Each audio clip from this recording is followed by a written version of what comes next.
Muy buenas noches a todos, entonces bienvenidos a esta su diplomado en ecografía y radiografía de pequeños animales. Como siempre les decimos, es un gusto acompañarlos en esta experiencia.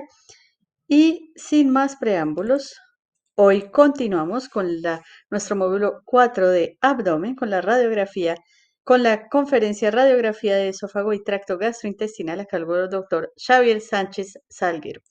El doctor es licenciado en veterinaria por la Universidad Autónoma de Barcelona, donde también obtuvo el máster y el doctorado en veterinaria. Es especialista en diagnóstico por imagen con mención cum laude. Es autor del libro Manual Práctico de Radiología Torácica de Pequeños Animales y coautor de varias obras de referencia en ecografía y diagnóstico por imagen en pequeños animales, además de contar con numerosas publicaciones científicas a nivel nacional e internacional. Ha participado como ponente en congresos internacionales y ha impartido decenas de cursos y posgrados online en diagnóstico por imagen para instituciones como Improve Veterinary, IFEVET y la Universidad Católica San Antonio de Murcia, entre otras. Actualmente es profesor ayudante de doctor en la Universidad de Lleida, donde imparte las asignaturas de diagnóstico por imagen clínica y sanidad de animales de compañía y es responsable del servicio de diagnóstico por imagen de la misma universidad.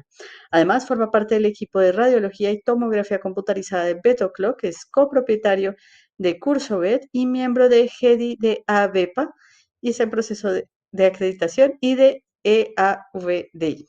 Muy buenas noches, doctor Javi. Bienvenido. Hola, buenas noches, buenas tardes, buenos días, en función de dónde estemos. Perfecto, doctor. Bueno, bienvenido. El auditorio es todo tuyo. Muchas gracias. Pues nada, gracias por la presentación. Para mí es un enorme placer, como siempre, pues colaborar con Betcam y todo su equipo para, en esta ocasión, pues un curso de ecografía y de radiología que siempre resulta muy interesante. Yo acostumbro recientemente a colaborar sobre todo en cursos de imagen avanzada, también con Betcam y con otras empresas. Y la verdad es que volver un poco a la radiología siempre me hace ilusión porque nunca me he desprendido de ella. No debemos desprendernos de las técnicas básicas, por así decirlo, porque veréis que si no es imposible luego aprender a tomografía computarizada, resonancia magnética, etc. Así que no me voy a enrollar mucho más porque tengo mucho material que compartir con vosotros y vosotras.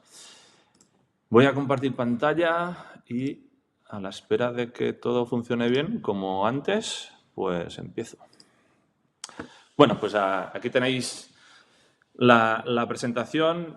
Como os digo, yo soy radiólogo, me considero radiólogo desde que en 2005 y hace 21 años, pues me licencié en veterinaria y vi que me gustaba el diagnóstico por imagen, concretamente la radiología, que era prácticamente el único que se explicaba por aquel entonces, con algo de ecografía. Y bueno, pues no me he desprendido de ella y he seguido avanzando y formándome hasta el día de hoy. Y nada, vamos a hablar un poco de radiología esofágica y gastrointestinal.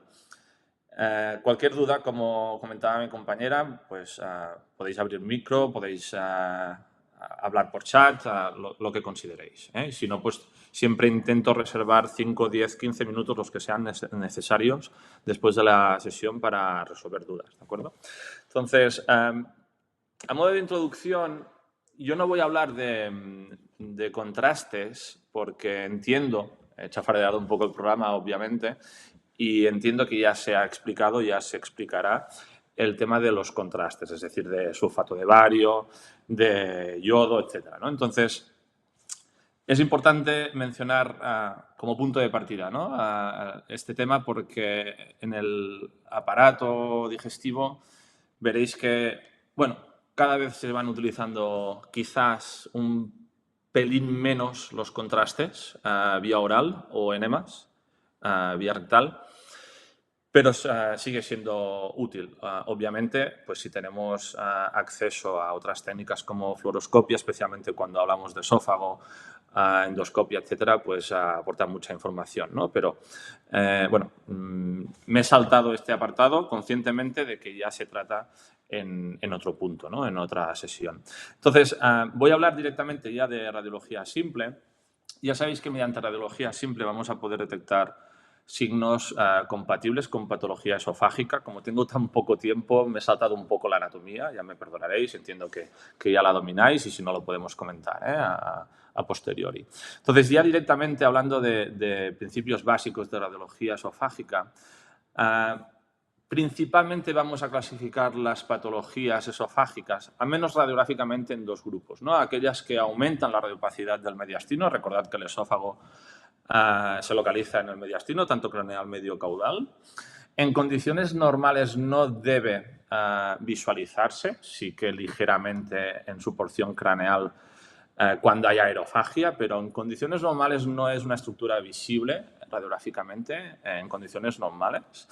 Y como os comentaba, las patologías las vamos a distribuir o clasificar en dos grupos. Aquellas que aumentan la radiopacidad del mediastino y aquellas que disminuyen la radiopacidad del mediastino. Las que aumentan la radiopacidad del mediastino, pues obviamente cuerpos extraños, fáciles de identificar si son radiopacos, retención de ingesta por alguna alteración de la motilidad o de la deglución, o de, por ejemplo, una disfagia, masas esofágicas, o presencia de líquido o una masa mediastínica, ¿no? Puede ser secundario a una perforación esofágica.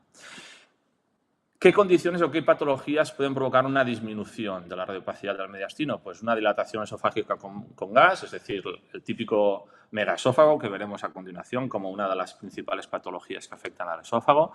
Neumomediastino también y neumotórax, es decir, el acúmulo de aire en mediastino y el acúmulo de aire en cavidad pleural. Pueden también en ocasiones desarrollarse de forma secundaria a una perforación esofágica.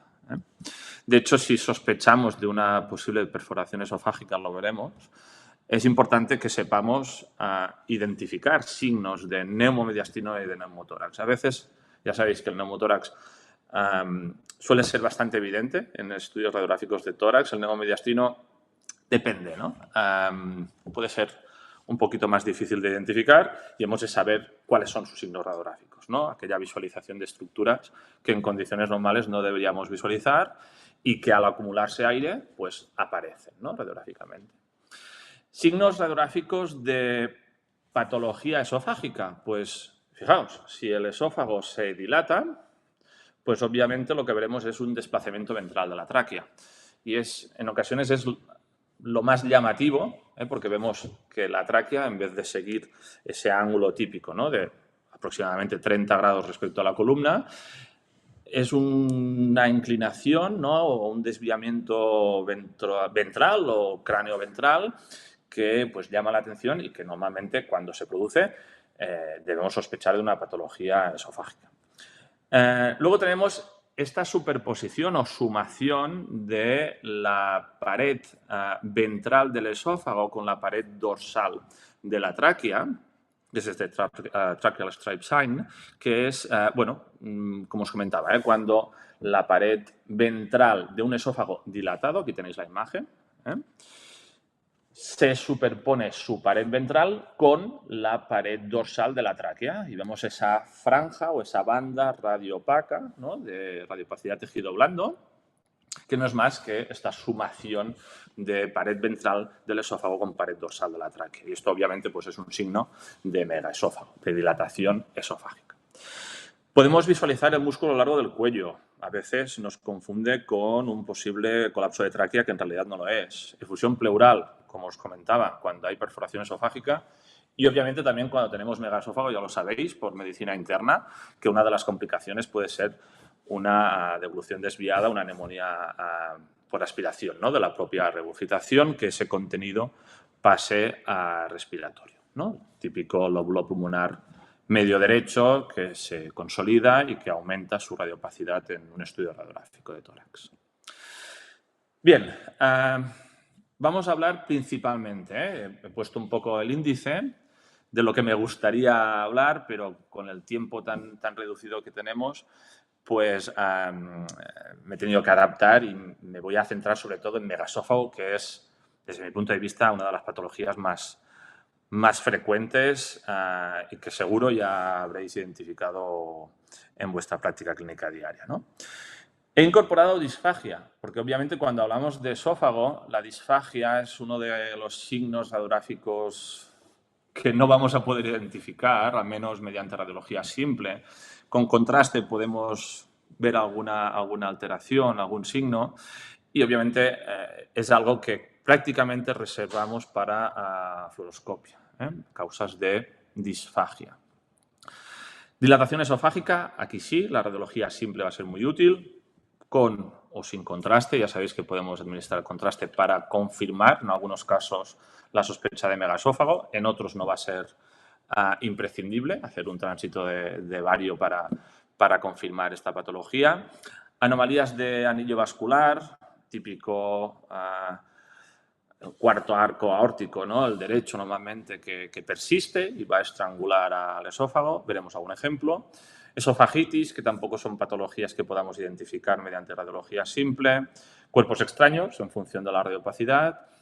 Y la consecuencia de estos cuerpos extraños como perforación esofágica, ¿no? Entonces vamos a ver sobre todo megaesófago, como os comentaba, y algunos ejemplos de cuerpo extraño, perforación esofágica y sobre todo también algún ejemplo de persistencia al cuarto arco aórtico.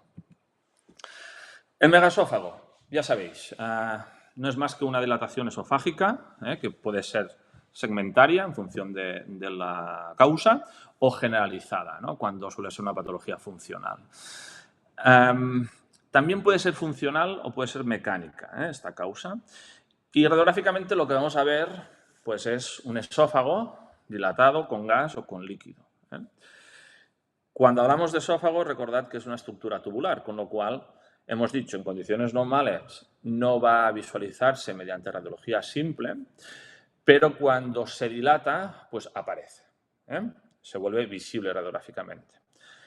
En muchos casos es una estructura tubular radiotransparente porque acumula gas, pero a veces puede contener, como os comentaba, líquido. Y entonces, en vez de ser radiotransparente, pues presenta una radiopacidad de tejido blando líquido. Va a desplazar la tráquea y a la silueta cardíaca cráneo-ventralmente y vamos a poder visualizar las paredes dorsal y ventral y ese signo que os comentaba, de sumación de pared ventral del esófago con pared dorsal de la tráquea. Recordad que el megaesófago no es más que una dilatación, como os comentaba, e hipomotilidad como resultado de una disfunción neuromuscular y suele ser idiopático. Esto ya lo sabéis. Ejemplos de megaesófago. He ido a seleccionar aquellos ejemplos. Yo como estoy acostumbrado a hacer docencia en la universidad, siempre me gusta empezar, ya sé que estamos a otro nivel, pero siempre me gusta empezar por aquello que es muy evidente, ¿no? Y irlo complicando. Es decir, los primeros ejemplos pues, son los más evidentes, los más fáciles, los que llaman más la atención, ¿no? Para que se entienda la patología, luego ya pues vamos viendo casos más complejos. Entonces, aquí os he puesto pues, aquellos megaesófagos de libro, ¿no? Donde podemos ver efectivamente la dilatación tan severa del esófago, la estructura tubular, en este caso radiopacidad, principalmente gas, y lo que está provocando, ¿no? Lo que comentamos, ese desplazamiento ventral o cráneo ventral de la tráquea y también de la silueta cardíaca, en la lateral. Son dos casos distintos, fijaos que ambos casos muy, muy evidentes. Fijaos en esta tráquea, cómo se desplaza cráneo ventralmente de forma severa. Entonces, siempre que veáis un desplazamiento ventral de tráquea, pensad en esófago, también en otras posibles patologías mediastínicas.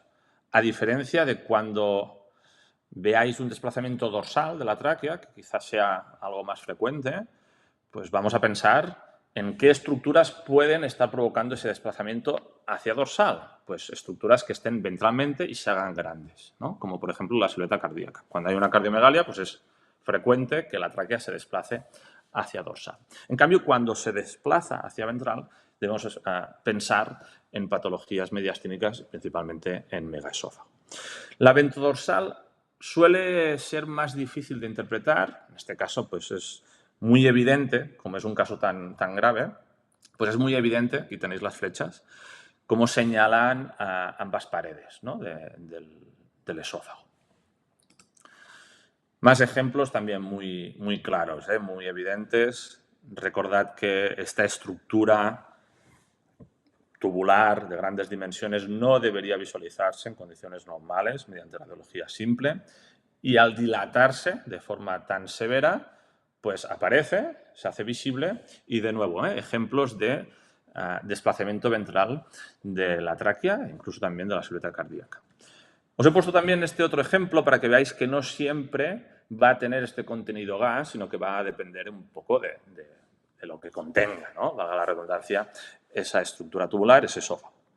Y en función del contenido va a ser más radiotransparente o más radiopaco. Bien, fijaos, aquí os he puesto 3 casos distintos para que comparéis, ¿no? Hemos hablado en el índice de anomalías de anillo vascular, ¿no? Y os he comentado la persistencia del cuarto arco aórtico, ¿no? Sin entrar en detalle, porque no tengo tiempo, ya sabéis que estas anomalías de anillo vascular, las más frecuentes suelen afectar al cuarto arco aórtico. Y normalmente, en condiciones normales, del cuarto arco aórtico izquierdo se desarrolla la aorta, ¿no? Y en cambio, el del lado derecho involuciona. Esto en condiciones normales. ¿Qué pasa? Pues que cuando hay alguna alteración en este desarrollo embrionario, puede suceder lo contrario, es decir, que el arco aórtico izquierdo, el cuarto, involucione y persista el derecho. ¿Y esto qué provoca? Pues que esta persistencia del cuarto arco aórtico derecho se transforma prácticamente como en un ligamento que lo que hace es estrangular el esófago. Y al estrangularlo, pues se dilata cranealmente. Entonces, es muy típico ver en radiografías megaesófagos muy focalizados en la parte craneal y si contáis costillas, veréis que se dilata desde el quinto par de costillas hacia craneal. Y obviamente pues van a ser pacientes jóvenes, con regurgitación, etc., ¿no? Entonces, esto podría cuadrar con esta imagen que estáis viendo, la superior izquierda. Aquí no hay contraste. Cuando administráis contraste, no es el mismo caso, pero fijaos que es parecido. Si este contraste efectivamente pues queda ahí, ¿no? Acumulado, atrapado en la parte más craneal de este esófago, esto es prácticamente patognomónico de una persistencia de cuarto arco aórtico. Entonces, bueno, creo que es relativamente sencillo en función de la gravedad, obviamente, y siempre recordad que el diagnóstico por imagen ha de ir de la mano de una buena historia clínica, anamnesis, exploración, signos clínicos y otras pruebas. Pero con la regurgitación, con esta imagen, más o menos contraste, es relativamente sencillo alcanzar este diagnóstico. Persistencia del cuarto arco aórtico, normalmente derecho, como una de las principales anomalías de anillo vascular. Y fijaos, os he puesto esta imagen superior derecha para que comparéis. Esto es un tránsito de bario también, hemos administrado a contraste. Fijaos que este contraste, que en condiciones normales no debería acumularse en ninguna parte del esófago, parece que una pequeña cantidad queda acumulada, ¿no? En esta porción también craneal. No confundáis esta imagen con una anomalía del anillo vascular, porque es un hallazgo. Y suele ser un hallazgo, como no, pobres, en perros de raza braquicéfala. Bulldogs, Sharpeis también. Y a esto se le llama, en función, supongo que del idioma, pero en español lo llamamos esófago redundante, ¿no? Y no es más que, en estas razas, no es más que un esófago demasiado largo. No es que el esófago sea demasiado largo, es que ellos son muy chatos, ¿no? Son braquicéfalos y por lo tanto el esófago pues hace como este pliegue, ¿no? Esta curvatura y se acumula una pequeña cantidad de contraste. Esto no es patológico, estrictamente hablando, y veréis que no hay una alteración de la motilidad si hicierais una fluoroscopia y veréis que este acúmulo de contraste es transitorio, a diferencia, obviamente, de las anomalías de anillo vascular donde veréis regurgitación, veréis una dilatación severa del esófago, veréis acúmulo de contraste, etc. ¿De acuerdo?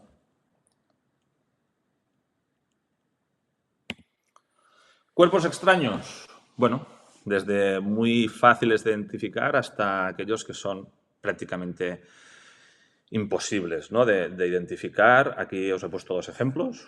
Un anzuelo, ¿no?, se ha ido de pesca. Y, bueno, pues estos son obviamente los fáciles de identificar, pero, bueno, quizá no sea tan fácil, ¿no?, saber cómo proceder. Luego tenemos otros que no son tan radiopacos, que no son tan afilados, que pueden ser menos dañinos o peligrosos. Y os he puesto también una imagen de perforación esofágica para que os hagáis un poco la idea de lo que podemos identificar radiográficamente. Son signos de neumomediastino, de enfisema subcutáneo. Fijaos que hay gas entre los distintos planos de esta musculatura del subcutáneo. Y obviamente si administramos contraste, pues, como en este caso en la imagen de la derecha, pues este contraste se pierde, ¿no?, se extravasa, hay una fuga de contraste y todos estos signos pues, nos permiten confirmar que hay una perforación esofágica. Yo, como siempre, preparo las sesiones para que sean interactivas, pero no sé si vais a poder interactuar o vais a poder comentar algo. Os he puesto este caso para ver cómo interpretabais y qué os parecía, ¿no? No sé si mi compañera puede ir leyendo si alguien se anima a interpretar o a sugerir algún diagnóstico y así pues Sí, vamos rompiendo el hielo y no es un monólogo tan aburrido. sí, claro que sí, doctor. Bueno, recuerden, como es Vimeo, tienen tanto el chat como la sección de cuya para dejar pues sus comentarios. Muchas gracias. Voy a dejar unos segundos y si no, pues comentaré yo y podemos retomarlo al final de la sesión, ¿eh? Porque como no tengo acceso yo al chat, va a ser difícil de hacerlo de forma interactiva, pero cualquier comentario o duda, pues la compartís y lo hacemos sobre la marcha. Y si no, pues al final de la sesión. ¿De acuerdo? Entonces yo aquí os he puesto un caso. A mí me gusta mucho, supongo que también es defecto de formador, ¿no?, de docente o de profesor. Me gusta poner trampas, ¿no? No para hacer la puñeta, sino porque creo que son casos que luego la gente retiene, ¿no?, que son fáciles de recordar. Oh, pues Xavi nos compartió un caso que parecía, ¿no?, que era una patología esofágica y en realidad no lo era, ¿no? Entonces, os he puesto este caso para despistar un poco, porque como estamos hablando de esófago, y esófago ya sabéis que, pues como hemos dicho, está presente tanto en mediastino craneal medio caudal. Bueno, si solo tuvierais esta proyección donde parece que existe una masa o un cuerpo extraño en esta parte más caudal del esófago torácico, no sería extraño, ¿no? Y más con una única proyección, pensar en una masa esofágica por localización. Y fijaos, en cambio, que cuando hacéis la otra proyección, muy útil, en radiología hacer varias proyecciones, no solo útil, sino imprescindible, ya veis que no solo hay un cuerpo extraño o masa, sino que son dos. Podéis seguir sospechando de mediastino caudal, posiblemente esófago o no, pero fijaos, aquí estaba la trampa, que cuando obtenéis la ventodorsal, estas masas, porque son masas, no son cuerpos extraños, masas redondeadas, de capacidad tejido blando, están localizadas no en el mediastino caudal, no es esófago, sino que es pulmón. Están localizadas en el lóbulo pulmonar intermedio derecho y caudal derecho y otra en el caudal izquierdo. Y en cambio, fijaos que por superposición de estructuras, si solo obtenéis una proyección, o incluso si obtenéis dos, pero solo son laterales, no tenéis la ortogonal, la ventodorsal dorsoventral, podéis localizar erróneamente una alteración y sospechar de un cuerpo extraño o una masa esofágica cuando en realidad no le pasa nada al esófago y la localización no es mediastino, sino que es pulmón. Bien, pasamos ya a gastrointestinal. Dejamos el esófago, ha sido breve pero intenso. Entonces, esta parte de estómago, intestino delgado, intestino grueso, voy a seguir siempre el mismo esquema que creo que es el correcto. Un breve recordatorio anatómico radiográfico, es decir, qué es lo normal, y luego algunos ejemplos de patologías, ¿de acuerdo? Y si me da tiempo, tengo 2 casos al final de la sesión. Entonces, empezando por el estómago, recordad que, y esto se puede aplicar a todo el digestivo, obviamente, la radiopacidad y la visualización radiográfica de estas estructuras digestivas van a depender, obviamente, de su contenido, ¿no? Va a ser más difícil de visualizar el estómago, el intestino, el colon, cuando están vacíos o cuando contienen líquido, porque no sabremos si lo que estamos identificando, por ejemplo, en el caso del intestino, ya me avanzo, un intestino lleno de líquido no es muy distinto a un útero de una hembra entera. Obviamente, por lo tanto, va a ser más fácil identificar tanto estómago como intestino delgado, intestino grueso cuando están llenos de ingesta, gas, heces en el caso del colon. El aspecto radiográfico de esas estructuras va a variar en función de la especie. Ya lo veréis, perro, gato, del tamaño del animal. Incluso dentro de la especie canina va a variar un poco en función de si es un perro de tórax estrecho o si es un perro de tórax ancho. Va a variar en función de la proyección radiográfica, ya sabéis, derecha, izquierda, os lo habrán explicado ya cómo se distribuye el gas, ¿no? En la proyección lateral derecha el gas está en el fundus, en la proyección lateral izquierda el gas está en antropilórico, en una proyección dorsoventral el gas está en el fundus y en una ventodorsal principalmente está en cuerpo gástrico antropilórico, ¿no? Va a variar también en función del grado de distensión y en función de los fármacos que estemos utilizando, si estamos utilizando alguno, porque pueden variar la motilidad. Ejemplos, como os comentaba, de normalidad. Un estómago completamente normal, pero distendido, con contenido, bueno, tipo ingesta, ¿no? Heterogéneo, zonas radiotransparentes, pero mayoritariamente radiopaco. Y un estómago, pues no tan distendido, con algo de gas, más o menos vacío. Y fijaos que, obviamente, va a cambiar también la localización e incluso puede verse modificado su propio eje gástrico, ¿eh? Entonces, esto lo iremos comentando a lo largo de la sesión y también lo recordaré cuando hablemos de hepatomegalia, porque uno de los criterios para saber si existe o no hepatomegalia es ver la localización de este estómago y la inclinación de su eje. Seguimos hablando de anatomía radiográfica del estómago. Como os comentaba, diferencias entre especies. Bueno, especialmente evidentes en la proyección ventodorsal. En el perro, recordad que el fundus es izquierdo. El cuerpo gástrico está entre el lado izquierdo y una zona central. Y el antropilórico suele estar en el lado derecho. El estómago del perro va a estar siempre dentro del arco costal, entre la 10ª y 11ª pares de costillas. El eje gástrico va a ser perpendicular a la columna en la ventodorsal, va a ser más o menos paralelo a las costillas en la lateral y se dice que la morfología suele recordar a una U. Veremos un ejemplo a continuación. En cambio, como no podía ser de otra manera, los gatos son otro mundo. El estómago de los gatos es más caudal que el de los perros y es más izquierdo. Por lo tanto, el fundus va a estar en la izquierda, pero también el cuerpo gástrico e incluso el antropilórico, en vez de estar a la derecha, como en los perros, lo vamos a identificar prácticamente superpuesto a la columna, en el caso de los gatos.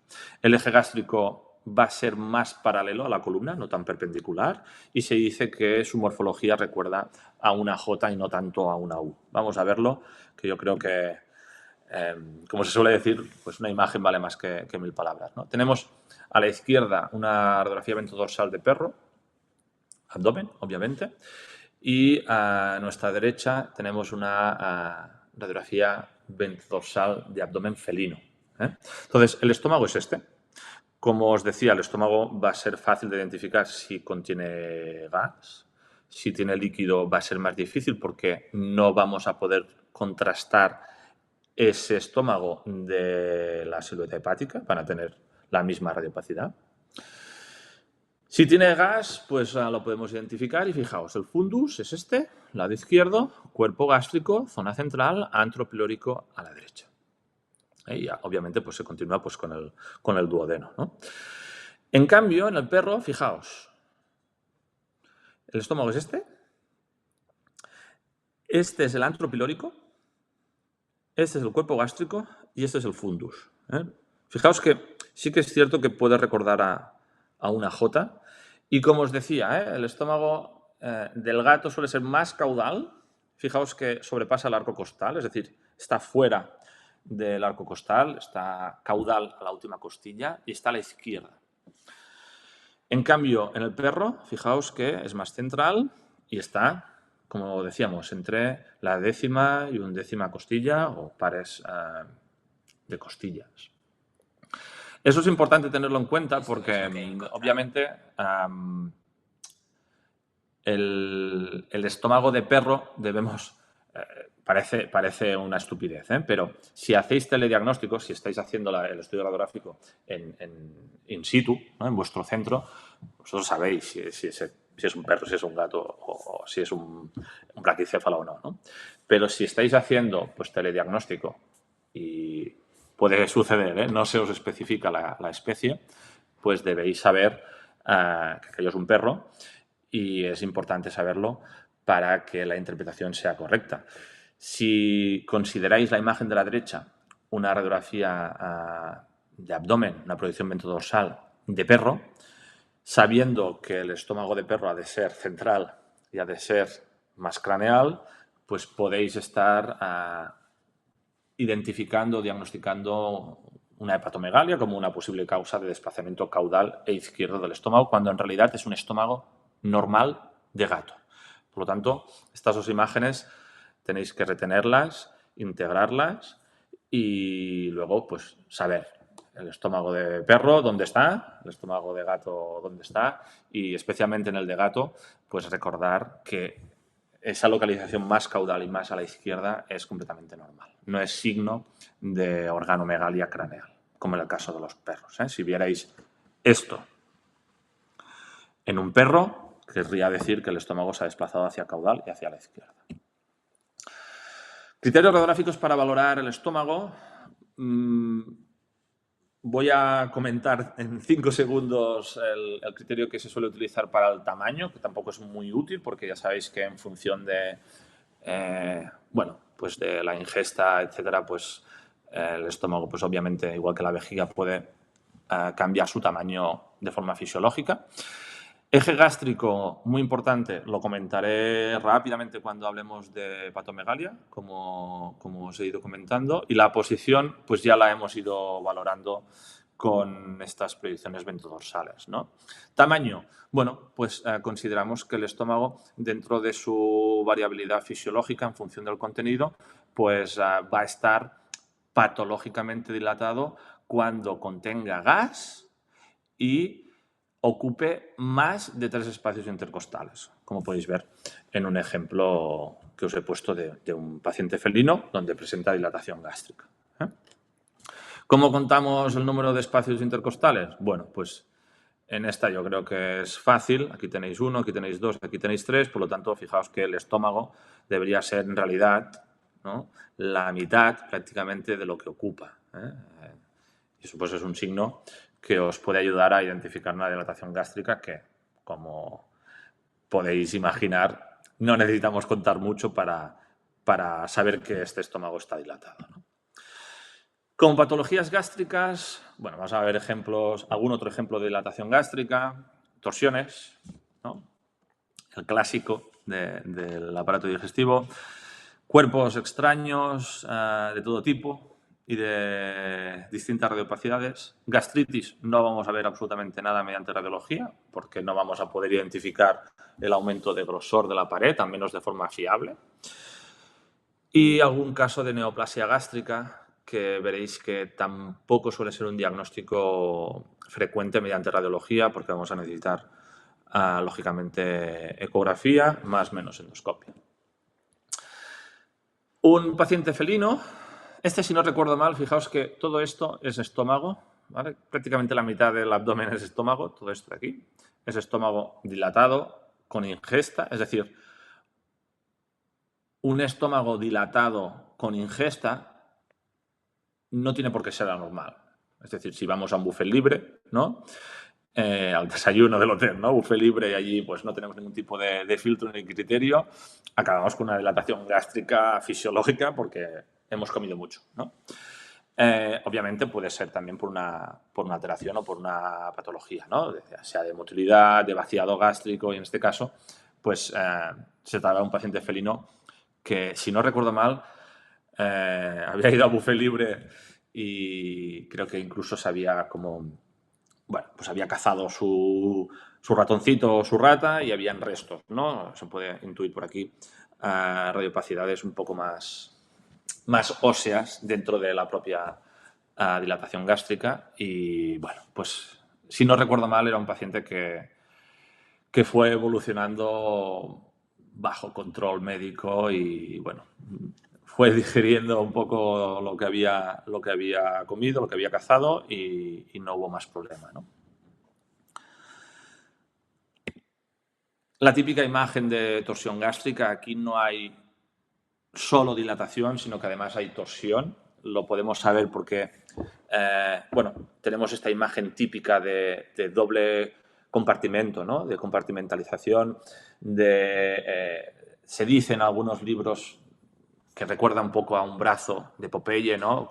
Pues, con la musculatura, con el bíceps en esta zona de aquí, ¿no? Que sería el fundus, y el antropilórico, ¿no? Entonces, recordad que el fundus debería estar dorsal y el antropilórico debería ser ventral, y aquí lo que ha sucedido es que el fundus está ventral y el antropilórico, más estrechito, está dorsal, porque como si fuera un globo lo hemos torsionado y ha cambiado su localización y su posición, ¿no? Entonces, imagen típica de torsión gástrica, como os comentaba, esto es el antropilórico, este es el fundus, y, bueno, la zona de torsión que hace que estas dos partes del estómago pues queden muy diferenciadas y podamos identificar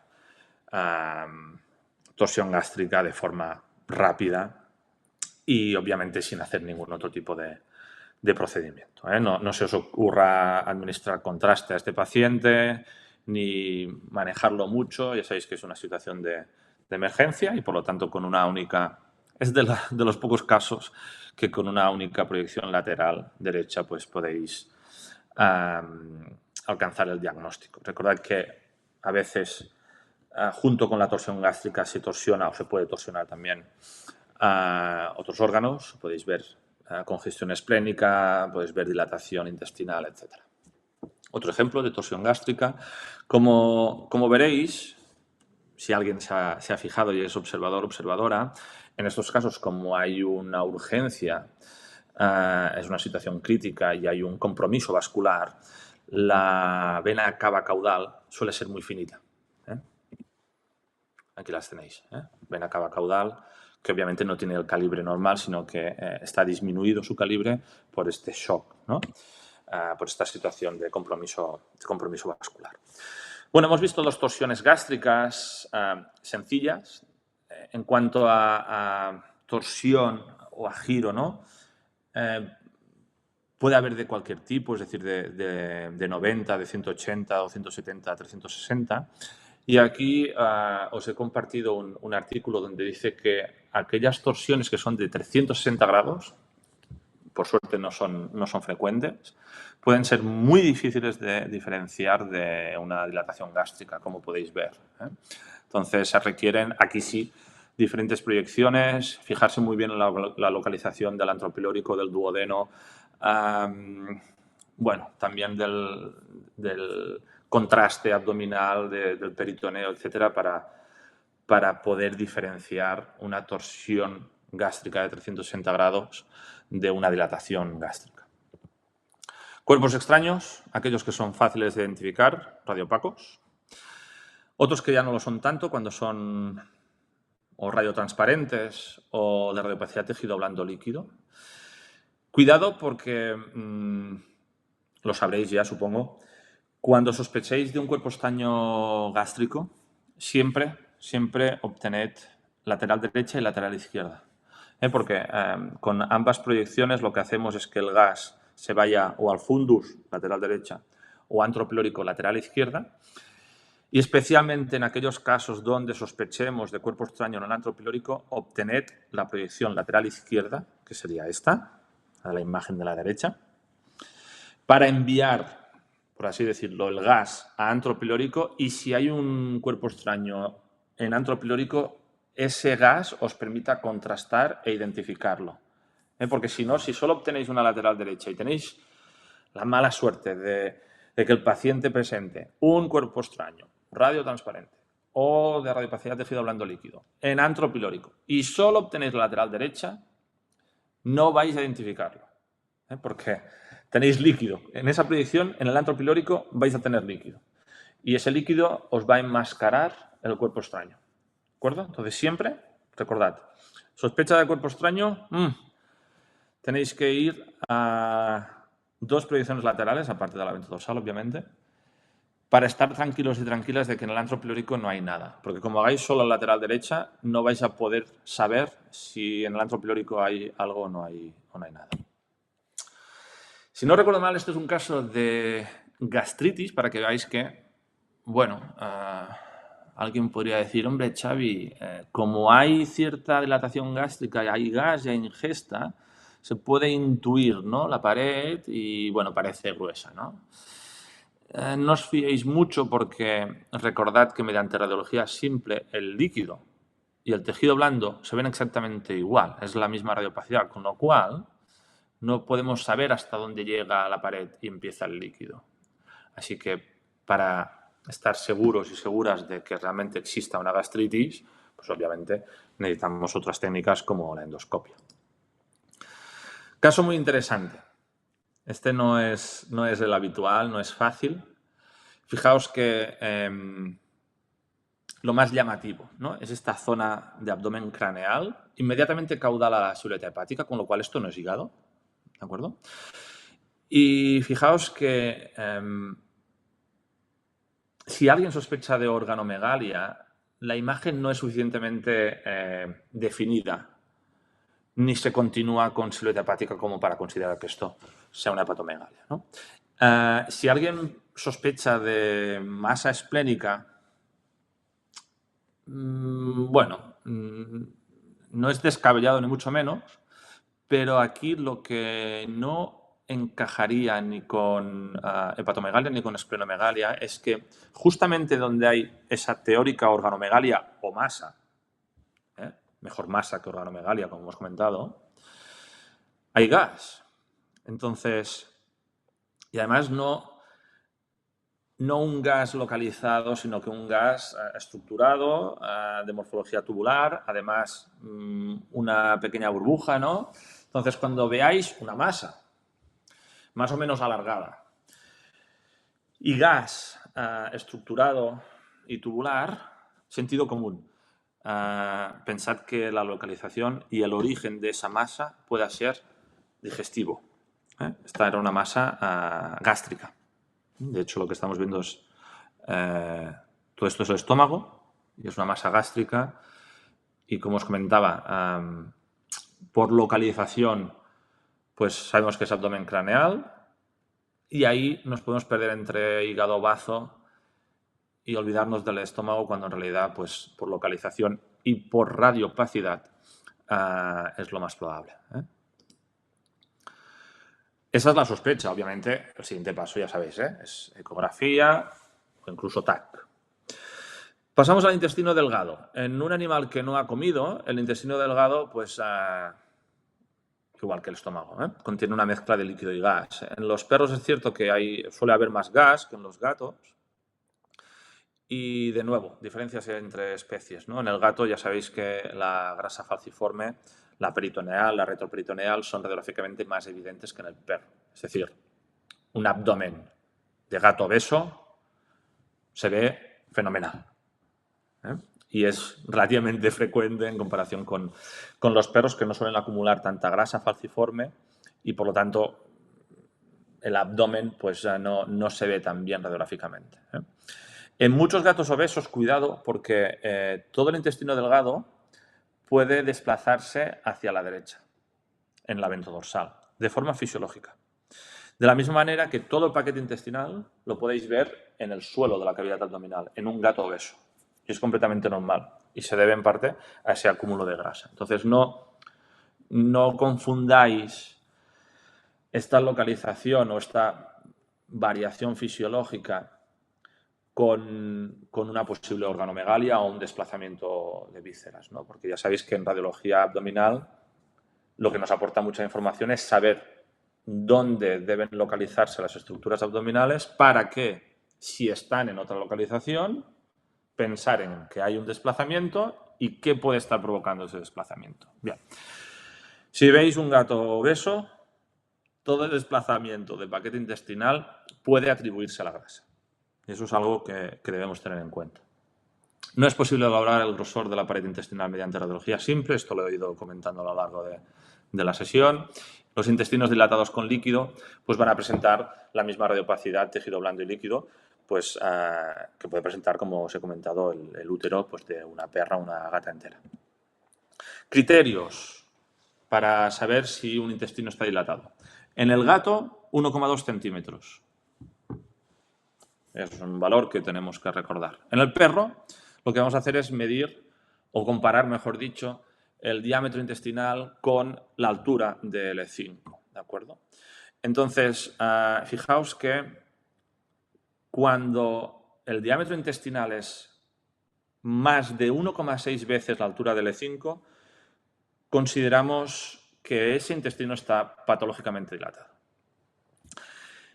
Si está tan dilatado como para ser más del doble la altura del E5, ya consideramos esa imagen como compatible o indicativa de obstrucción intestinal. Entonces, es un criterio que es útil, que no debemos utilizar única y exclusivamente sin signos clínicos, sin otros signos radiográficos, porque ya no es tan útil, pero cuando lo incorporamos dentro del protocolo de la interpretación, ¿no? Y tenemos en cuenta pues, otros signos radiográficos ecográficos, los signos clínicos, vomita, no vomita, vomita agua, vomita solo sólido, vomita todo, vomita justo después de la ingesta, etcétera. Esta información, junto con, muy importante, ¿no? Porque sé que es uno de los puntos clave o estrella, ¿no? del tema de hoy. Cuerpo extraño sí, no, obstrucción intestinal sí, no, y qué hacer, ¿no? Entonces, mi recomendación es medid el diámetro intestinal, tened muy presente la clínica, repetid el estudio radiográfico. Sentido común, repetid el estudio radiográfico al cabo de media hora, una hora, para ver si aquella imagen que no os gusta, aquella posible dilatación intestinal, evoluciona o no evoluciona, si se mueve el gas.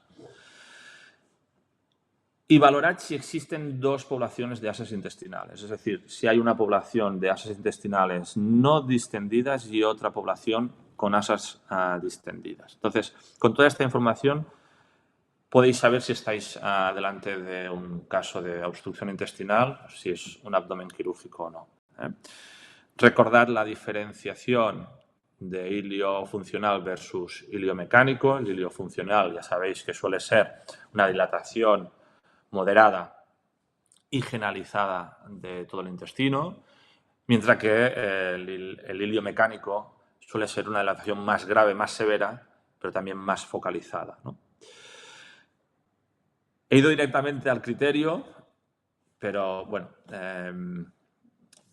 yo creo que es de sentido común comentar o recordar pues, lo que ya hemos ido comentando a lo largo de la sesión, que podemos, dentro de la normalidad hay mucha variabilidad, ¿no? entre pacientes, razas, especies, y en algunos casos incluso puede ser difícil, ¿no? De saber si ese intestino es normal o no, ¿no? La típica imagen que dices, no me gusta, pero tampoco sé decirte si es patológica porque no cuadra con ninguno de estos criterios, ¿no? Y cuidado porque algunos signos radiográficos de dilatación del intestino delgado, especialmente cuando haya el signo de la grava, que lo veremos a continuación, pueden confundirse con un intestino grueso normal, porque el contenido ya sabéis que suele ser materia fecal, heces, y esa radiopacidad es muy parecida a, por ejemplo, pues a una radiopacidad patológica del intestino delgado. Entonces no sabes a veces si es intestino delgado o grueso, tenemos herramientas para saberlo, y si confundís, pues podéis estar identificando una patología de intestino delgado cuando en realidad estáis visualizando el colon normal. Como os comentaba, diámetro intestinal, altura de L5 y en función, puedes saber si está dilatado o no y especialmente si es el doble de esta altura de L5, estamos a priori delante de una obstrucción intestinal. Signos clínicos, repetir el estudio, poblaciones de asas intestinales, etc. Vamos a ver algún ejemplo de cuerpo extraño, de ilio mecánico funcional y luego ya pasaremos al colon. Este abdomen es el típico de gastroenteritis. Una gastroenteritis no debería manifestarse radiográficamente de ninguna manera. Es decir, no tenemos por qué identificar alteraciones radiográficas en un paciente con gastroenteritis. Y este era un ejemplo. Un intestino que parece que está algo dilatado, si comparáis con la altura de L5 no lo está, pero no es un abdomen que se considere 100% normal, ¿no? Es una imagen que no nos gusta, pero al mismo tiempo no es patológica. Entonces, en estos casos, mi recomendación es que hagáis una ecografía abdominal y veréis que es una gastroenteritis. Y cuidado porque cuando en 5 minutos hable del colon, os diré, el colon en la ventodorsal presenta esta morfología típica, ¿no? de número 7 o de signo de interrogación. No siempre es el colon, ¿eh? El intestino delgado cuando está un poco dilatado también puede parecer, ¿no? Un colon cuando en realidad es un intestino delgado. Entonces, sin contraste, sin un enema, tampoco podéis llegar a asegurar 100% con una fiabilidad del 100% de que aquello es intestino delgado o grueso. Porque he visto algún ejemplo, la mayoría de los casos sí, obviamente, pero he visto algún caso puñetero que parece, parecido a este, que parece intestino grueso, administran contraste y no lo es. Entonces, bueno, siempre algo de precaución porque la técnica pues tiene sus limitaciones, la radiología simple. Otro ejemplo de enteritis, este también es puñetero porque si os dijera que es una gata entera, aquí ya puede haber dudas, ¿no? De si es intestino o si es útero. Había este punteado mineral típico, ¿no? de arena que también está presente en colon descendente y en el estómago. Entonces, esto es lo que nos ayudó a identificar o a localizar esas estructuras como digestivo y no como útero. Obviamente, junto con signos clínicos, otras pruebas, la ecografía nos saca de dudas, etc. Cuerpos extraños fáciles de identificar, ¿no? Por su radiopacidad, las típicas piedras. Aquí no parece que estén obstruyendo, no parece, en este momento. Un ejemplo de ilio, ¿no? Probablemente mecánico, ¿no? Porque tenemos un cuerpo extraño, parece que algo alejado de la zona de dilatación intestinal. Aquí se compara el diámetro intestinal, para que veáis un ejemplo, con la altura de L5. Y como os he comentado, si esto es más de 1,6, creo que estaba cerca del 1,6, no mucho más, pues ya es un intestino que está patológicamente dilatado. Todavía no es un signo evidente de obstrucción, pero sí está dilatado de forma patológica. Cuerpos extraños que, bueno, que cuando los identificamos, que son fáciles también de identificar, pero cuando los vemos, pues nos ponemos un poco en tensión, ¿no? ¿Cómo ha llegado hasta allí? Confirmar que realmente está en el interior del paciente, porque también he visto algún caso de telediagnóstico donde donde se envía a TAC porque se había visto una aguja en el estudio radiográfico y la aguja no está presente en ninguna zona de ese paciente, con lo cual aseguraos que esté en el interior del paciente y no en la mesa. Y luego ya pues a intentar decidir, ¿no? Igual que el esófago, ¿no? que comentamos, ¿no? Cuando hay cuerpos extraños como este, ¿no? O el anzuelo que puedan perforar, bueno, la preocupación pues está ahí, ¿no? No solo estos pueden perforar, tanto en esófago como en intestino delgado. Puede existir perforación también por un cuerpo extraño crónico o por una neoplasia. Os dejo unos segundos y quien se anime, pues estupendo. Voy un poco mal de tiempo, pero os dejo unos segundos para que interpretéis. A ver si alguien es capaz de identificar algún cuerpo extraño y de qué tipo. Luego os leo. El típico cuerpo extraño que cuando te dicen que hay un cuerpo extraño, pues lo identificas, ¿no? Cuando te dicen lo que es, todavía lo identificas más. Y una vez has visto uno de estos, ya no se te olvida. Igual que una mazorca de maíz en TAC. Esto es un hueso de melocotón. Hueso de melocotón que en la ventodorsal pasa desapercibido, entiendo que por superposición de estructuras, pero en la lateral, fijaos.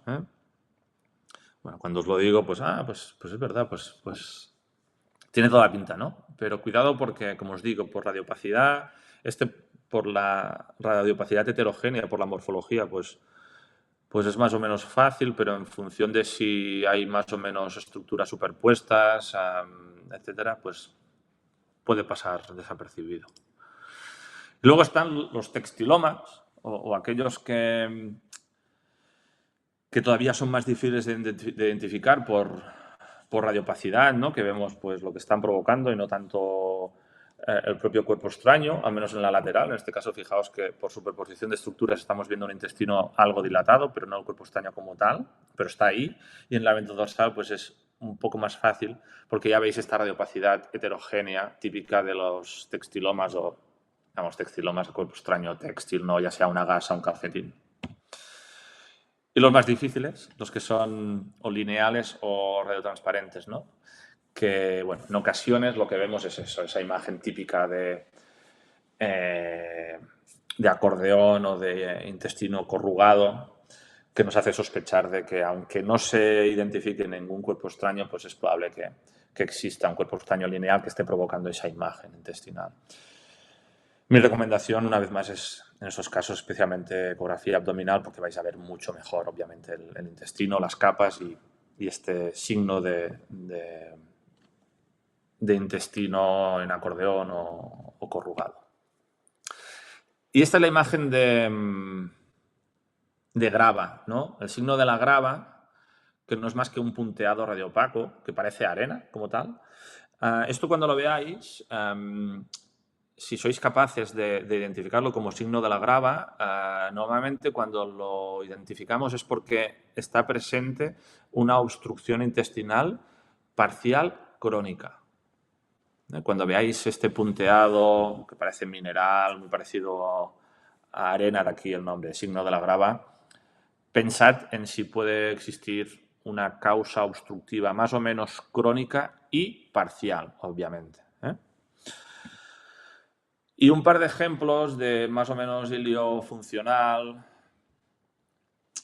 de patologías algo más extrañas. La imagen izquierda es de un paciente felino joven que, bueno, presentaba una serie de anormalidades y de alteraciones, una de ellas también en el digestivo. Fijaos que hay tramos intestinales muy dilatados.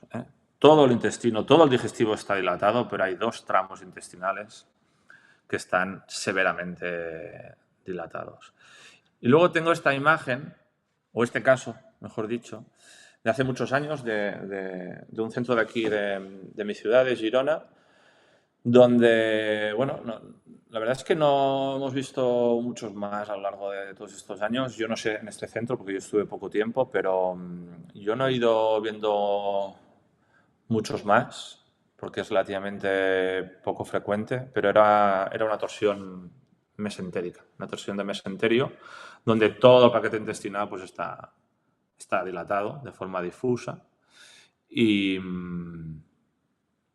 recuerdo, ¿no? Pues estar en quirófano y ver la imagen radiográfica, verla en cirugía, y la verdad es que es muy llamativo, muy evidente, y cuando veáis prácticamente todo el intestino dilatado, obviamente como situación también de urgencia y todos los signos clínicos que lo acompañan, pues pensad en torsión del mesenterio.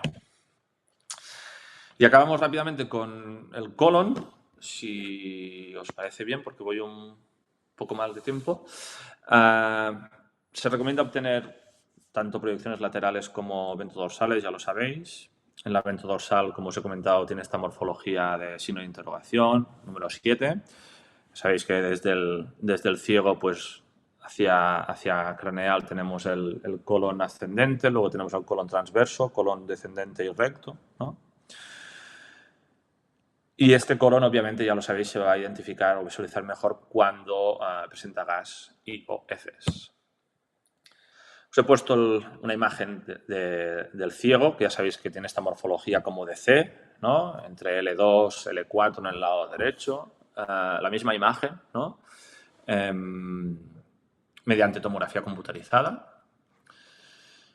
Y el resto, ¿no? De intestino grueso, colon ascendente, colon transverso, colon descendente recto. Esto obviamente pues es un estudio con contraste, y la misma imagen, como os decía, también mediante tomografía computarizada, para que veáis, ¿no? Que estamos viendo lo mismo, poco mejor, bastante mejor con TAC, pero obviamente la anatomía pues es la misma, ¿no? En la lateral, el recorrido normal del colon, tened presente que pasa por aquí, porque a veces pensamos, no, el colon no está... Sí, el colon en diagonal y, por el medio del abdomen. Criterios radiográficos para saber si hay una dilatación del intestino grueso, del colon, si hay un megacolon, pues tenemos un paper, un artículo, os lo enseñaré a continuación, el 2011, si no recuerdo mal, que dice que, se compara, especialmente en gatos, porque ya sabéis que por patología es más frecuente en gatos, se compara el diámetro del colon con la longitud de L5. Y fijaos que si este colon es menos de 1,3 veces la longitud de L5 es normal, cuando es más de 1,5 la longitud de L5, pues hablamos de megacolon. ¿Qué pasa entre 1,3 y 1,5? Bueno, pues toda la gama de estreñimientos, ¿no? Y en el perro, pues podéis utilizar también L5 o la longitud de L7. Patologías, me he centrado, como os decía, principalmente varias imágenes o ejemplos de megacolon. Este es el artículo que os comentaba, 2011. Os he puesto una imagen de un gato con un colon completamente normal en cuanto a radiopacidad y diámetro. Ojo, porque cuanto más radiopaco sea ese colon, por eso también os he puesto esta imagen. Esta imagen es normal, pero fijaos que las heces se están compactando, está aumentando la radiopacidad, con lo cual cuidado, porque este paciente presenta estreñimiento seguro, y si no lo controláis es probable que acabe en megacolon. Y hago un ejemplo de cómo se obtiene esta medida, fácil, diámetro del colon, longitud de L7 en el perro, longitud de L5, principalmente en los gatos.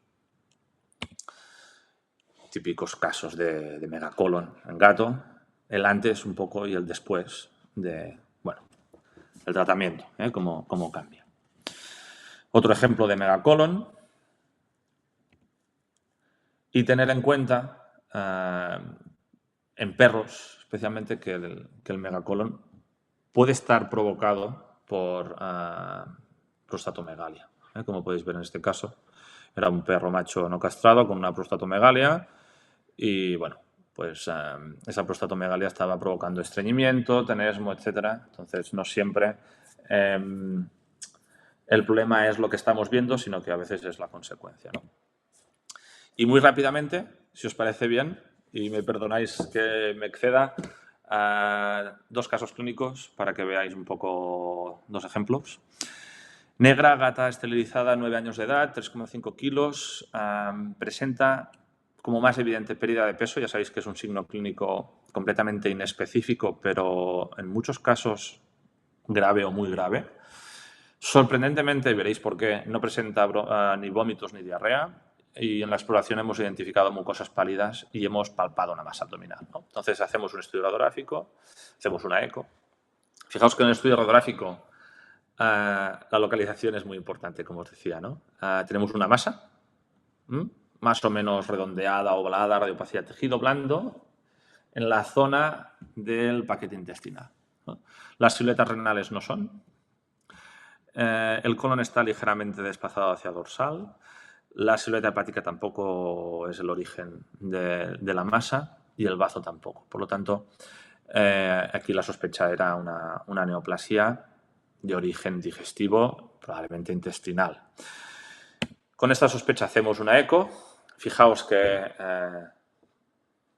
ya sabéis, o ya se os explicará, ¿no?, la estratificación normal por capas, ¿no?, del intestino delgado. Ya sabéis que tenemos mucosa, submucosa muscular serosa, ¿no?, hiperecoica, respectivamente.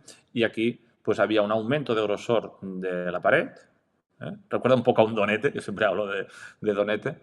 Recuerda un poco a un donete, aumento de grosor de la pared intestinal y pérdida de la estratificación, ¿no? Entonces, esta imagen es la típica del linfoma.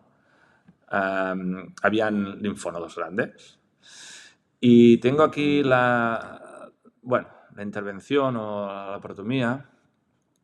Y fijaos, lo que se ve radiográficamente son estas dos masas de grandes dimensiones que efectivamente forman parte del paquete intestinal. Se continúan con el intestino delgado. Y este de aquí es el linfonodo que os he enseñado mediante ecografía. Entonces, bueno, creo que es un caso tristemente, ¿no?, evidente de que no todas las masas abdominales tienen un origen hepático, esplénico, renal, sino que hemos de tener en cuenta el digestivo.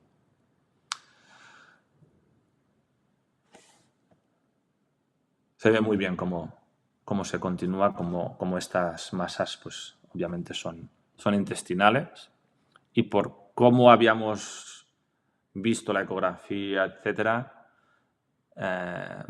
pues la sospecha era linfoma, ¿no? Y más con estos linfonodos.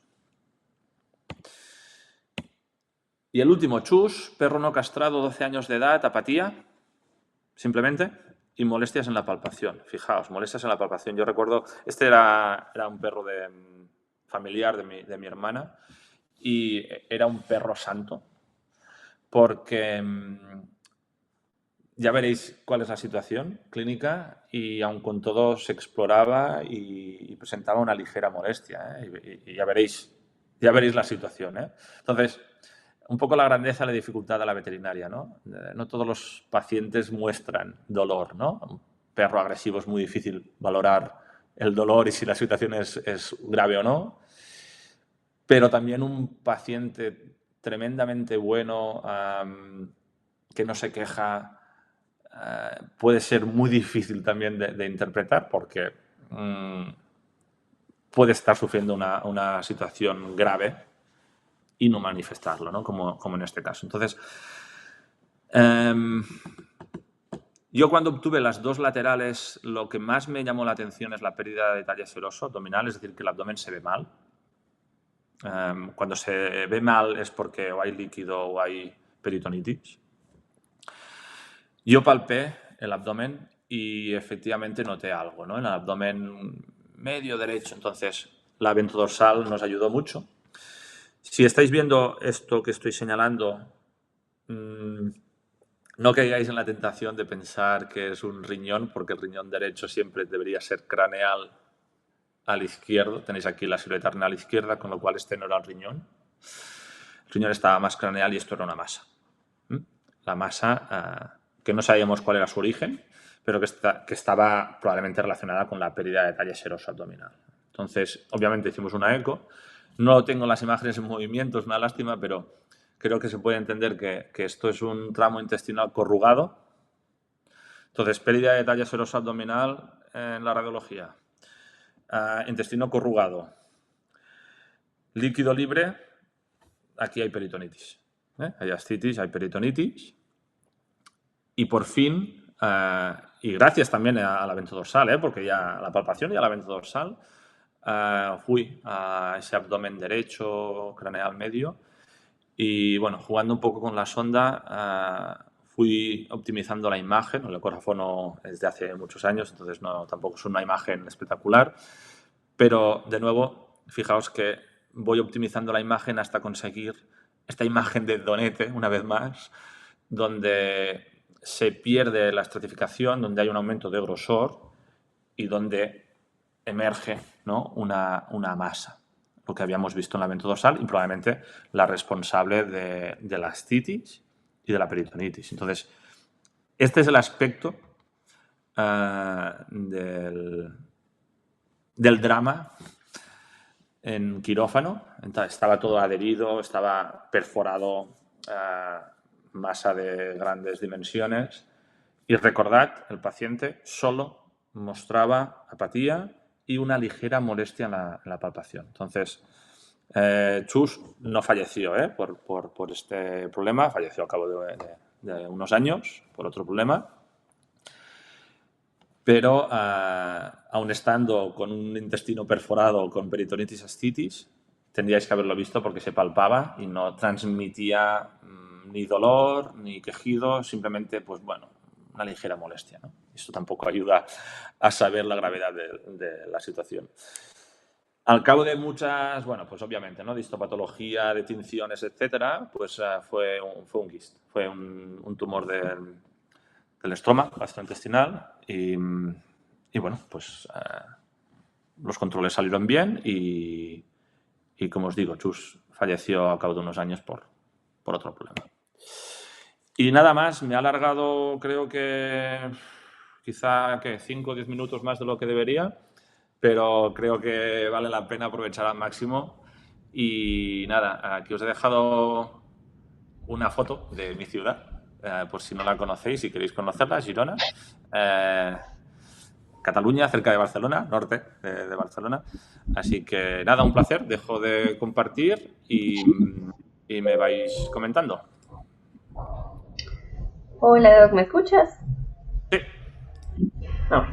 No, por acá solamente tenemos una pregunta del doctor Nicolás que nos pregunta que la relación comparativa o matemáticamente, ¿cómo se hace? Yo creo que nos hacía la pregunta con respecto al intestino delgado, creo que nos estaba haciendo, o si el doctor Nicolás nos los podía aclarar. Sí, esto lo he intentado explicar rápidamente en el ejemplo, pero supongo que estáis trabajando ya con radiología digital, entonces es tan fácil como comparar, o sea, es una división, no sé, 31 centímetros dividido por 18 y te sale el valor de esa proporción, de esa ratio. Antes, yo también llegué a utilizar, ¿no?, radiología convencional, cuarto oscuro, entonces lo hacíamos un poco a ojímetro, porque no teníamos dónde medir, ¿no? O con un folio, antes el VHS, con un folio, con instrumentos extraños, y lo hacíamos a ojímetro, especialmente siluetas renales, cuando comparamos con L2, ¿no? Entonces comparábamos y veíamos si esa silueta renal pues ocupaba más de 2 cuerpos vertebrales y medio, lo que sea, ¿no? Ahora, si trabajáis o si tenéis acceso a radiología digital, es una división, es decir, lo que os comentaba, 31 centímetros dividido por 18, medís el diámetro intestinal, ya sea intestino delgado o colon, y medís la altura de la vértebra y dividís. Entonces os saldrá un valor de 1, y en función del 1, pues sabéis si hay megacolon o si hay dilatación intestinal o incluso obstrucción, ¿no? No sé si has respondido a la pregunta, ¿eh? Si no, vuelvo a compartir y muestro la... Pero es medir y el valor que te aporten, pues dividirlo. Y te saldrá 1, lo que sea. Y si está por debajo de 1,3, si es colon, perfecto. Si está por encima de 1,5 y es colon, megacolon. Si está por encima del 1,6 dilatado, el intestino delgado. Si está por encima de 2 es obstructivo. Listo, no, el doctor Nicolás nos dice que sí, ¿Sí? que ya pues con esto queda satisfecha. Nos dice el doctor Héctor que qué alteraciones radiográficas pudiéramos ver en caso de que la alteración fuera por cuerpo extraño lineal. Y Sí, también cuando sospechamos de alguna intussuscepción, que si hay algo por ahí en rayos X que sí, sí, podamos las ver. estoy leyendo. Cuerpo extraño lineal es lo que os he comentado brevemente. Es esa morfología a veces como de, no de lágrimas, dicen de lágrimas, o una morfología así triangular del gas a lo largo de todo el intestino. No un intestino que sea claramente dilatado, sino como burbujas de gas con esta morfología que os comento de lágrima, con una sintomatología compatible. Es lo que nos aporta la radiología, no nos aporta mucho más. Es decir, creo recordar una duda de otro posgrado, que leí recientemente que era de alguien que decía, quiero aprender, es que me llamó la atención, digo, quiero aprender a identificar cuerpos extraños radiotransparentes no obstructivos. Entonces, yo cuando leí esa duda pensé, bueno, pues yo también quiero, ¿no? Pero es imposible, eso es un milagro, porque la técnica no lo permite. Un cuerpo extraño radiotransparente no se ve en radiología simple. Y no obstructivo no se ve lo que provoca, con lo cual no podemos identificar algo que no se ve y además no está provocando nada, ¿no? Si está provocando una obstrucción, pues la obstrucción te puede hacer sospechar de que exista un cuerpo extraño radiotransparente. El cuerpo extraño lineal es un poco no parecido, porque sí que da pistas, como te comentaba, esa morfología como de burbujas de gas a lo largo de gran parte del intestino, pero la radiología no nos va a permitir identificarlo. Y es el típico caso donde tenéis que hacer eco de abdomen sí o sí, porque ecográficamente sí que lo vais a identificar. No sé si he contestado la pregunta. Sí, pues Y eso es, faltaba la intususcepción, ¿no? Y la intususcepción también es un concepto de patología, obviamente, y es un diagnóstico ecográfico. Porque una intususcepción vas a ver una dilatación intestinal focal, es decir, como un hilio mecánico. Tú no vas a saber qué está provocando esa dilatación intestinal, ¿no? En cambio, cuando hagas la eco sí que vas a ver fácilmente la típica imagen, ¿no? Como de capas de cebolla de un tramo intestinal en el interior de otro. Pero hemos de ser un poco conscientes de que en el diagnóstico por imagen está bien, todas estas dudas son dudas razonables y me gustan, pero creo que hemos de ser conscientes de la diferencia de técnicas de diagnóstico por imagen y que existan todas ellas es porque se complementan. Entonces, una torsión gástrica se va a ver fenomenal mediante radiología, ecográficamente no vais a ver nada. Un neumoperitoneo vais a ver muy poco en eco, radiográficamente lo vais a ver fenomenal. Una astitis, radiográficamente no vais a ver nada, ecográficamente lo vais a ver perfecto. Entonces, bueno, es jugar un poco, ¿no? Y de aquí también que este curso pues se hable y trate de radiología y ecografía, porque hemos de saber hasta dónde podemos llegar con una técnica y cuándo ya necesitamos la otra. súper, Doc. ¿Qué Si quieren, más?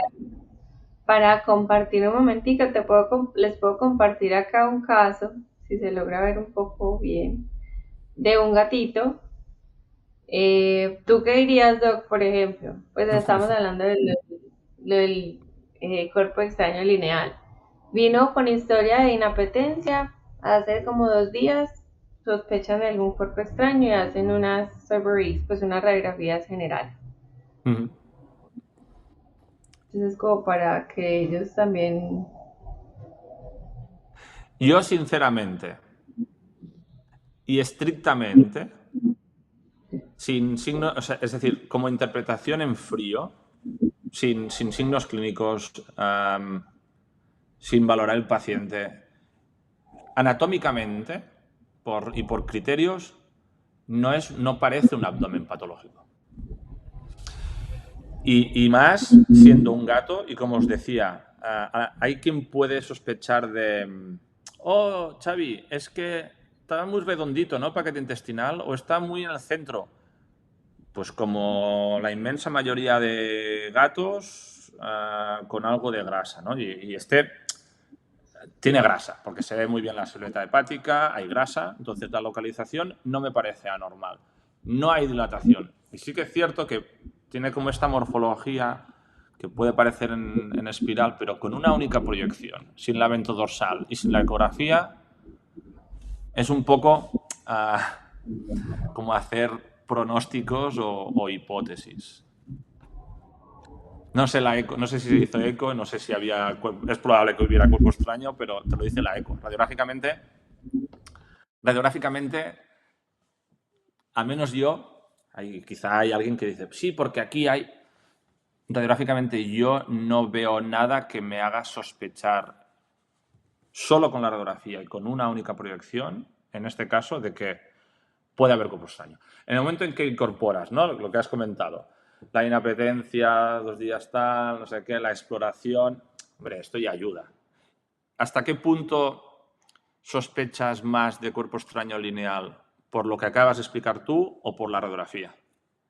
Y al final, como os comentaba, es la eco. Creo que todos vamos a estar de acuerdo en que es la eco la que identifica efectivamente el cuerpo extraño, lo ves y confirmas que el intestino está corrugado. No sé yo si en este paciente, si hubiera hecho un tránsito intestinal, pues obviamente también habríamos obtenido más información, pero no es extraño ni infrecuente ver abdómenes, especialmente en gatos, especialmente cuerpos extraños, que no parecen anormales o alterados y que luego obviamente la ecografía dice otra cosa. Es que si no, no tendríamos otras técnicas. A veces sucede también con el TAC. Ves un tórax. ¿Cuántos tórax hemos visto donde el pulmón no está mal o no hay nódulos? Y luego el TAC, hay decenas y decenas de nódulos pulmonares. ¿Por qué? Bueno, pues porque la técnica, la radiología, te permite identificar nódulos pulmonares a partir de 3, 4, 5 milímetros. Si están,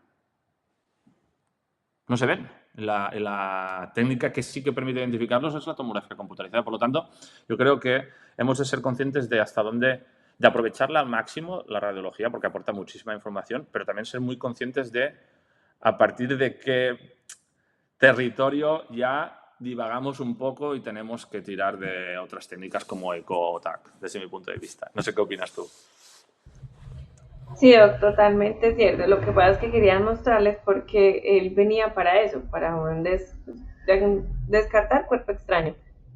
No se reyó cuerpo extraño, obviamente se hizo la ecografía, tenía un cuerpo extraño lineal impresionante, se hizo cirugía, tenía 10 perforaciones, pues... En cambio no estás viendo eso radiográficamente, o al menos no con esa gravedad, ni en ese momento, en esa única proyección. Entonces, ese también es otro clásico, creo yo, que la gravedad no va acorde, ya lo habéis visto, ni con los signos clínicos ni con la imagen. No es así de fácil esto. Es decir, no porque parezca una situación grave lo es, en cuanto a imagen, no porque una imagen parezca normal no es patológica. Entonces, bueno, aquí está un poco la complejidad y también lo bonito o el reto de integrar toda la información para con todas las herramientas poder alcanzar un diagnóstico, porque si no sería muy fácil, ¿no? Si todo fuera lo que parece grave es grave, tanto en clínica como en imagen, como en cualquier otra prueba, y lo que no, no. Y lo que parece que es, seguro que es, no. Incluso hay imágenes que siempre decimos compatible con, porque en pocos casos, algunos que sí, vamos a decir seguro que. ¿Qué más? No, por acá nos conecta, pues nos comparten que están de acuerdo pues que se confunde aquello lo de la grasa y que bueno, una propuesta del doctor Franco que puede ser Sí, también sí, pues esto. como un 100%. espacio yo creía Casos que era, pero trampa. no terminó siendo. De resto no tenemos más preguntas, alguien más por ahí, igual saben que queda abierto cualquier duda por las plataformas o por los correos y se les hace pues, llegar a los conferencistas en caso tal para aquellos que nos ven por diferido.